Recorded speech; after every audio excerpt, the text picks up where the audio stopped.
అసలు మోకాళ్ళ నొప్పులు ఎందువల్ల వస్తాయంటారు? ఎన్ని రకాల నొప్పులు ఉన్నాయి మోకాళ్ళలో? సో వయసు రీత్యా చాలామందికి ఆల్మోస్ట్ ఒక 70% మందికి మాత్రం మోకాళ్ళ నొప్పులు వస్తూనే ఉంటాయి. అది వయసు రీత్యా లోపల జాయింట్లో ఉన్న కార్టిలేజ్ అరుగుదల కానీ ఆర్ మనకి అధిక బరువు వల్ల మోకాళ్ళు ఫాస్ట్గా అరిగిపోవడం ఆర్ కీళ్ళవాతం అంటాం, దానివల్ల కూడా మోకాళ్ళు కానీ చాలా అరిగిపోతూనే ఉంటుంది. సో దానివల్ల నొప్పి అనేది తెలుస్తుంది. బట్ ఇంకొంతమందికి ఎక్కువసేపు నుంచోవడమో లేకపోతే మోకాళ్ళ మీద కూర్చుని పని చేయడము ఆర్ వాపు రావడం, ఇన్ఫ్లమేషన్ అవ్వడం, వీటి వల్ల కూడా చాలా మందికి పెయిన్ వస్తూ ఉంటుంది. ఓకే. యంగ్స్టర్స్ చూస్తున్నారు అనుకోండి, వాళ్ళకు కూడా ఈ మధ్య చాలా మందికి మోకాళ్ళ నొప్పులు వస్తున్నాయి. ఎస్పెషల్లీ వాళ్ళకి మోకాళ్ళ అరుగుదల జాయింట్లో కాకుండా వాళ్ళకి సెకండరీ ఆర్థరైటిస్ అంటాం, లైక్ ఎక్కువ స్ట్రెయినస్ యాక్టివిటీస్, స్పోర్ట్స్ ఇంజరీస్ ఉండడం, లోపల లిగమెంట్స్ టేర్ కానీ కట్ కానీ అయినాయి కానీ, సో వాళ్ళకి జాయింట్లో ఇన్స్టెబిలిటీ ఉండొచ్చు ఆర్ లాకింగ్ ఉంటుంది, మెనిస్కస్ డ్యామేజ్ అని అంటాం. సో దాంట్లో కూడా కొంతమందికి నొప్పి రావచ్చు. కొంతమందికి ఏమవుతుంది, బర్సైటిస్ అంటాం, అంటే ఇన్ఫ్లమేటరీ వాటర్ జాయింట్లో చేరినప్పుడు.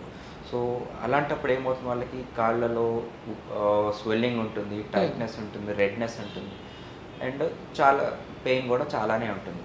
సో ఇట్లాగా ఆర్థరైటిస్ ఉండొచ్చు, అంటే కీళ్ళవాతం, ఆటో ఇమ్యూన్ డిజార్డర్స్ వల్ల వచ్చే ఆర్థరైటిస్ ఉండొచ్చు, స్పోర్ట్స్ ఇంజరీస్, లిగమెంట్ ఇంజరీస్, వీటి వల్ల కూడా మోకాళ్ళ నొప్పులు వస్తుంటాయి. ఆర్ ఇన్ఫ్లమేషన్, లోపల సిస్ట్ కానీ వాటర్ కానీ చేరినా కానీ మోకాళ్ళ నొప్పులు వస్తుంది. వయసు రీత్యా అరుగుదల, కార్టిలేజ్ అరుగుదల వల్ల కూడా మోకాళ్ళ నొప్పులు వస్తున్నాయి ఉంటుంది. సో ఇట్లాగా ఒక్కొక్క ఏజ్కి ఒక రకమైన డయాగ్నోసిస్ తోటి ఉంటుంది. ఓకే. అంటే ఇప్పుడు మీరు చెప్పిన విధంగా మోకాళ్ళలో గుజ్జు అరిగిపోవడం వల్ల పెయిన్ వస్తుంది అంటున్నారు. అలాగే మనం చూస్తూ ఉంటే కనుక ఒక ఏజ్, అంటే స్టెప్స్ ఎక్కుతూ ఉంటారండి, మెట్లు ఎక్కితే కూడా మనకి మోకాళ్ళలో గుజ్జు అరిగిపోతుంది అంటారు. అంటే ఏ వయసు మనకి దాటిన తర్వాత మనం స్టెప్స్ ఎక్కడం తగ్గించుకోవాలి అంటారు? అంటే దీనివల్ల ఏమైనా ప్రమాదం వచ్చే అవకాశం ఉంటుంది అంటారా స్టెప్స్ ఎక్కడం వల్ల? స్టెప్స్ ఎక్కడం అనేది సెకండరీ.